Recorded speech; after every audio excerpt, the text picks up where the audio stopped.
2024 সালের ভয়াবহ বন্যার পরিস্থিতির কারণে হাজার হাজার উদ্যোক্তার স্বপ্ন নষ্ট হয়ে গেছে। অনেক প্রজেক্ট পানির সাথে ধূলিসাৎ হয়ে গেছে। মাছের খামার, গরুর ফার্ম, মুরগির ফার্ম সব নষ্ট হয়ে গিয়েছে। যারা এই পরিস্থিতি সম্মুখীন হয়েছে তারাই বলতে পারে আসলে তাদের কাছে কতটুকু খারাপ লাগতেছে এবং তারা হাই হুতাশ, তারা টেনশনে, ডিপ্রেশনে ভুগতেছে। কি করবে? তাদের জন্য আমার এই ভিডিওটি একটু দয়া করে দেখুন। আসসালামু আলাইকুম ওয়া রাহমাতুল্লাহি ওয়া বারাকাতুহু। আমি হাফেজ মোহাম্মদ ইকবাল হুসাইন, রাজধানী টি থেকে। আপনি যদি আমার এই চ্যানেলে নতুন হয়ে থাকেন, প্লিজ চ্যানেলটি সাবস্ক্রাইব করে পাশে থাকবেন। 2024 সালের গত 2 মাস আগে ফেনী, নোয়াখালী, লক্ষ্মীপুর, কুমিল্লা যে বন্যা হয়েছে, যেটা বাংলাদেশের আগে কখনো হয়েছে কিনা সন্দেহ রয়েছে। তো যদিও বা আমরা শুনছিলাম 1990 সাল, 91 সালের বন্যা এইরকমও হয়েছিল। তো আসলে এই বন্যার কারণে অনেক উদ্যোক্তা যারা স্বপ্ন দেখেছিল আমি আমার লাইফটা চেঞ্জ করব, আমি ব্যবসা করব, ব্যবসার জন্য মানুষ কিন্তু এখন ইউটিউব এবং ফেসবুকে প্রবেশ করলে দেখতে পাবেন হাজার হাজার মেন্টর রয়েছে। তারা বলে যে ব্যবসা করার জন্য, কিন্তু তাদের যে স্বপ্নগুলো বাস্তবায়ন করার জন্য যারা মাঠে নেমেছিল, তো তারা অনেকে স্বপ্ন ভেঙে গেছে, অনেকে আবার কিভাবে ওভারকাম করবে। ইয়েস, ঝড় বৃষ্টি তুফান আসবেই, সব মেন্টরই বলে। আপনি যখন বিজনেস শুরু করবেন তখন আপনার কোন কোন বাধার সম্মুখীন হতে হবে আপনাকে, সেই জিনিসগুলো কিন্তু আগে লেখার জন্য বলে। এখন আপনি যে সমস্যাগুলোর সম্মুখীন হবেন সেটা যদি আপনি না লিখেন তাহলে আপনি স্বপ্ন কখনো পূরণ করতে পারবেন না। যেমন আপনি যদি আগে থেকে লিখতেন এইরকম বন্যা আসতে পারে, অথবা আপনার এই ব্যবসার পরিস্থিতি, ব্যবসা খারাপ দিকে যেতে পারে, এই খারাপের দিকে যাওয়ার কারণে আপনার স্বপ্নটা ভেঙে যেতে পারে। আপনাকে আবারও উঠতে হবে। ব্যবসা তো এখানে দুইটা জিনিস। ব্যবসা হচ্ছে একটা হচ্ছে পজিটিভলি আপনার থাকবে। পজিটিভ কোনটা আমি যদি বলি, দেখুন, পজিটিভ হলো যে ব্যবসা করলে অনেক টাকা ইনকাম করা যায়। আমি 1 বছরের মধ্যে 5 লাখ টাকা ইনকাম করবো, 1 কোটি টাকা ইনকাম করব। এটা হচ্ছে ব্যবসার একটা পজিটিভ। এবং নেগেটিভও থাকতে হবে। ইয়েস, আমার ব্যবসা ঝড় আসতে পারে, তুফান আসতে পারে, লস হতে পারে, আমার এই ব্যবসাতে বাকি পড়ে যেতে পারে, অনেকে টাকা দিবে না, এই জিনিসগুলো থাকতে হবে। তাহলে আপনি স্বপ্নটা কিন্তু আপনার বাস্তবায়ন হবে। তো আমি তাদেরকে অনুরোধ করব, যারা এই ভয়াবহ বন্যার কারণে আপনারা যারা সমস্যার সম্মুখীন হয়েছেন তাদেরকে বলবো, প্রথমে ধৈর্য ধরতে হবে আপনি। কারণ কোরআনে আল্লাহ তাআলা বলেছেন, ইন্নাল্লাহা মাআস সাবিরিন, ধৈর্যশীলদের সাথে মহান রব্বুল আলামিন রয়েছে। কিন্তু প্রথমে যেটা আসবে সেটা হলো আপনাকে অবশ্যই ধৈর্যশীল হতে হবে। সেখানে আপনি হাই হুতাশ, কষ্ট, ডিপ্রেশন এগুলো এক মুহূর্তের জন্য আপনার লাইফ থেকে আপনি ঝেড়ে ফেলুন, তাহলে দেখবেন আপনার আর কোনো টেনশন নেই। এখন আপনি আবার কাজটা কি শুরু করবেন কিনা? ইয়েস, আপনাকে আবার কাজটা শুরু করতে হবে, কিন্তু এখন ভিন্নভাবে শুরু করতে হবে। ভিন্নভাবে বলতে আমি সম্ভবত আরও অনেক আগে, 1 বছর আগে আমি একটা ট্রেনিং করছিলাম সাবিট ইন্টারন্যাশনাল স্যারের একটা ট্রেনিংয়ে। একজন বক্তব্য দিল, উনি যখন ওনার বক্তব্যটা দিচ্ছে উনি কান্না করে দিচ্ছে।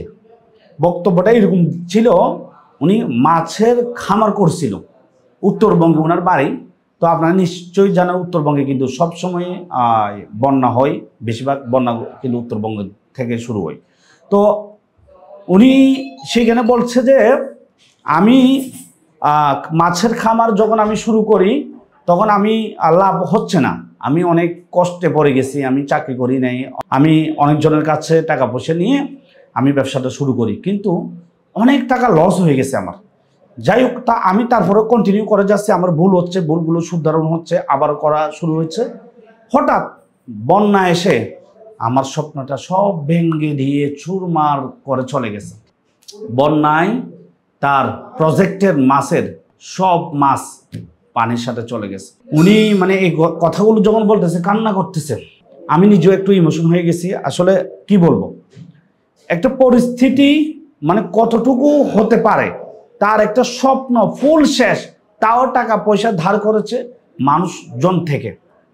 এখন সেই ট্রেনিং করে, কিছু মেন্টর ট্রেনিং করে, উৎসাহ হওয়ার পরে সেম প্রজেক্ট আবার শুরু করে। কিন্তু আল্লাহর রহমতে যে টাকাগুলো ওনার লস হয়েছিল, মানুষদের থেকে টাকা নিয়েছে, মাত্র 2 বছরের মাথায় এর চেয়ে দ্বিগুণ টাকা ইনকাম করে উনি। সবার টাকা দেওয়ার পরও মোটামুটি ভালো একটা অঙ্ক, মানে মোটামুটি ভালো একটা টাকা ছিল তার হাতে। কল্পনা করা যায়? কল্পনা করা যায় বলুন? দেখেন, এখন আপনি যদি আবার হতাশ হয়ে যান, ইয়েস আমি এটা আর করবোই না, আমার যেখানে লস হয়েছে, না, আপনি আবার শুরু করুন, কিন্তু ভিন্নভাবে কি হতে পারে, আপনার যে পুকুর, আপনি যেখানে মাছের চাষ করতেন, সেখানে আপনি উঁচু জায়গা করতে হবে প্রথমত। যেহেতু আবারও বন্যা আসতে পারে, উঁচু জায়গা করে আপনাকে শুরু করতে হবে।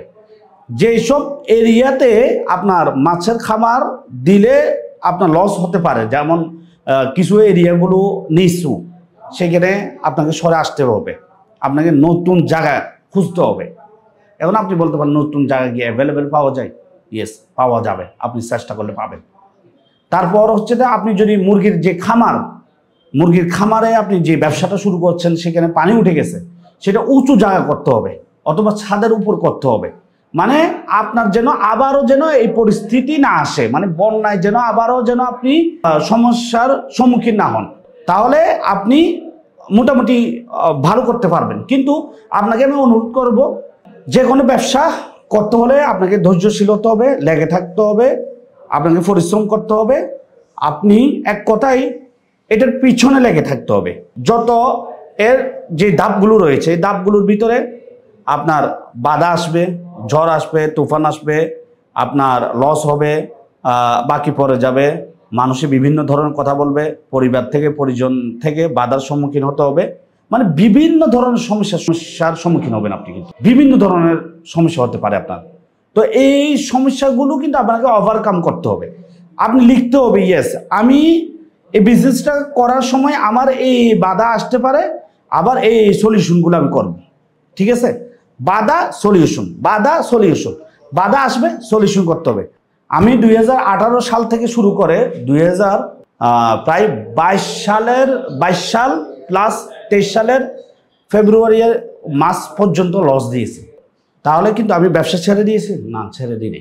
গত যে মাসগুলো আমি 2023 সালের মোটামুটি মাঝ থেকে শুরু, আর 2024 আলহামদুলিল্লাহ ভালো একটা অবস্থান তৈরি করেছে।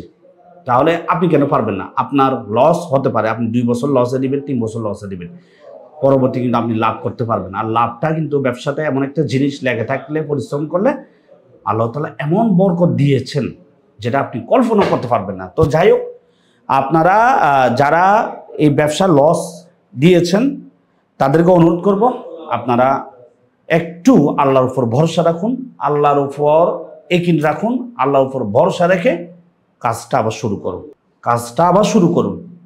ইয়েস, ব্যবসা হবে, ইনশাআল্লাহ ব্যবসা হবে, কিন্তু ভুলগুলো আর করা যাবে না। ভুল কি কি রয়েছে আপনি নোট করুন। আমি তো আসলে চা পাতার লাইনে আছি, আমি অন্য লাইনে নেই। ঠিক আছে? আমি তো ওই মাছের খামারে নেই, যদি বা এটা রিসার্চ করলে আমি হিউজ জিনিস বের করতে পারবো, কিন্তু আমি সেদিকে বের করতে চাচ্ছি না। মানে সেদিকে যেহেতু আমার লক্ষ্য নেই, আমার ফ্যাশন নেই, তাই আমি এদিকে যেতে চাচ্ছি না। আমি যতটুকু মানে অ্যানালাইসিস করে আপনাদেরকে আমি বলতেছি আর কি। ঠিক আছে? তো আপনারা যাই হোক বিজনেস শুরু করুন, দেখবেন সফলতা অর্জন করতে পারবেন। আবারও রুখে দাঁড়ান, আবারও আপনি নিয়ত করুন, ইয়েস আমি পারবো, আমার ধারা হবে, আমি আবারও শুরু করব। আল্লাহর উপর ভরসা রাখুন, ধৈর্যশীল হন, লেগে থাকুন, কাজ করুন, আপনি সফল হবেন ইনশাআল্লাহ। আল্লাহর রহমতে আপনাকে কেউ আটকে রাখতে পারবে না ইনশাআল্লাহ। তো আপনারা যারা ব্যবসা করেন তাদেরকে অনুরোধ করব, ভালো করে শুরু করুন। আর যারা চা পাতার বিজনেস করতে চান, আমাদের সাথে করতে পারেন ইনশাআল্লাহ। আমরা আপনাদেরকে হেল্প করতে চাই চায়ের বিজনেস করে। তো আমাদের অফিসের ঠিকানা চট্টগ্রাম বরফুল মোড় হালিশহর। অফিসে এসে আমাদের সকল ধরনের কার্যক্রম যদি আপনার ভালো লাগে তারপর আপনি বিজনেস শুরু করুন। তো সবাই ভালো থাকুন, সুস্থ থাকুন, রাজধানী চাই সাথে থাকুন। আসসালামু আলাইকুম রহমতুল্লাহি ওয়া বারাকাতুহু।